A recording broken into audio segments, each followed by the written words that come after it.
વર્તુળ ચેપ્ટરનો most MCQ પ્રશ્ન છે ઓ કેન્દ્રવાળા વર્તુળને પી બિંદુમાંથી દોરેલા બે સ્પર્શક પીએ અને પીબી વચ્ચેનો ખૂણો 80 અંશનો હોય તો ખૂણો POA શોધો। હવે આવા દાખલામાં જો આ વર્તુળ છે, વર્તુળનું કેન્દ્ર O, બહારનું બિંદુ P, P માંથી દોરેલા બે સ્પર્શક ક્યાં ક્યાં PA અને PB, આની વચ્ચેનો ખૂણો કેટલો છે, રકમમાં કીધું 80 અંશનો, તો ખૂણો POA, ખૂણો POA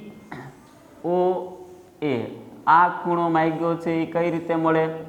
જો આ બે ખૂણા તો 90-90 ના ત્રિજ્યા સ્પર્શકને લંબ હોય, 90-90 180, ચતુષ્કોણના ચારેય ખૂણાનો સરવાળો 360 થાય, આ બે 90-90 180 લઈ જાય તો આ બેના ભાગમાં 180 આવે। હવે 80 આ એકલો લઈ ગયો તો આ બાજુ 100 લખાય, અને આ રેખા PO રેખા ખૂણાના બે સરખા ભાગ કરે એટલે કે 100 ના સરખા ભાગ ઉપર પણ 50 અને નીચે પણ 50, તો POA આના ભાગમાં કેટલા આવ્યા? 50 અંશ, ઓપ્શન A।